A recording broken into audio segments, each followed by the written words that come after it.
आश्वासनांचा गजर झाला, नोटिसा झळकल्या, पण बुलडोझर मात्र फिरले नाहीत. सटाणेकरांच्या मनातील हीच भावना सध्या चर्चेचा केंद्रबिंदू ठरली आहे. अतिक्रमण हटवून साक्री शिर्डी राष्ट्रीय महामार्गासह मुख्य बाजारपेठ आणि शहरातील महत्त्वाचे रस्ते मोकळे करण्यासाठी धडाकेबाज कारवाई होईल अशी अपेक्षा निर्माण झाली होती. मात्र प्रत्यक्षात मोहीम सुरूच न झाल्याने नागरिकांमध्ये नाराजीचा सूर उमटू लागला आहे.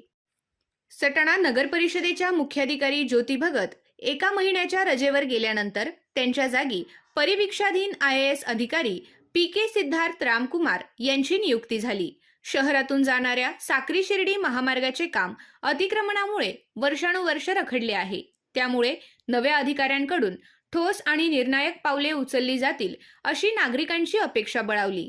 12 फेब्रुवारी रोजी पालिकेने वर्तमानपत्रांतून अतिक्रमण हटवण्याच्या नोटिसा प्रसिद्ध करत 17 तारखेपासून मोहीम राबवण्यात येईल अशी स्पष्ट घोषणा केली. शहरात चर्चा रंगली. मंगळवार उजाडला की बुलडोझर फिरतील आणि विकासाचा मार्ग मोकळा होईल. मात्र जाहीर केलेला दिवस उजाडला आणि मावळलाही. पालिकेकडून कोणतीही प्रत्यक्ष कारवाई झाली नाही. अधिकृत स्पष्टीकरणही तात्काळ देण्यात आले नाही. त्यामुळे अपेक्षांना तडा गेला आणि विविध तर्कवितर्कांना उधाण आले. पालिकेत चौकशी केली असता परिवीक्षाधीन अधिकारी, नगराध्यक्ष, नगरसेवक आणि महत्त्वाच्या विभागांचे अधिकारी नाशिक येथे जिल्हाधिकाऱ्यांच्या आढावा बैठकीसाठी गेले असल्याची माहिती देण्यात आली. विश्वसनीय सूत्रांच्या माहितीनुसार 2 दिवसांवर शिवजयंती उत्सव असल्याने पोलीस बंदोबस्त उपलब्ध न झाल्यामुळे मोहीम तात्पुरती स्थगित ठेवण्यात आल्याचे सांगण्यात आले. मात्र या स्पष्टीकरणाने नागरिकांची शंका पूर्णपणे दूर झालेली नाही.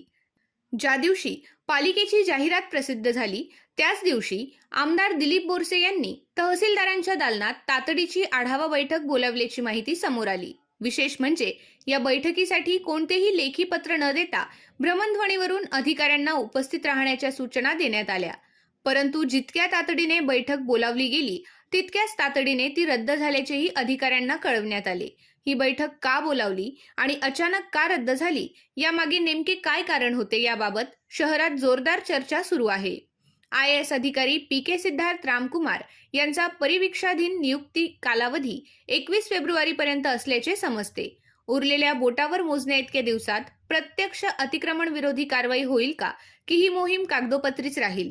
जर खरोखरच अतिक्रमण हटवण्यासाठीच त्यांची नियुक्ती झाली असेल तर शासन त्यांचा कार्यकाळ वाढवेल का की राजकीय दबावामुळे बदली होऊन मोहीम अपूर्णच राहील? या प्रश्नांची उत्तरे लवकरच स्पष्ट होतील. सटाण्यासारख्या वाढत्या शहरासाठी मोकळे रस्ते आणि नियोजनबद्ध विकास ही काळाची गरज आहे. अतिक्रमणाचा प्रश्न निकाली न काढल्यास विकासाची स्वप्ने कागदावरच राहतील. प्रशासनाने दिलेल्या शब्दाला कृतीची जोड देणे हीच खरी कसोटी ठरणार आहे. आता सटाणेकरांच्या नजरा पालिकेच्या पुढील पावलाकडे लागल्या आहेत.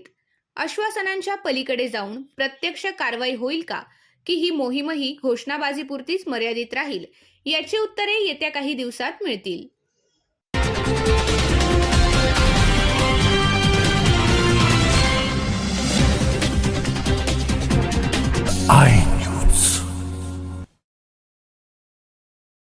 आपल्या आय न्यूज चॅनलला सबस्क्राईब करण्यासाठी बेल आयकॉनला क्लिक करा आणि बातम्या वाचण्यासाठी प्ले स्टोअरवरून आय न्यूज ॲप डाउनलोड करा.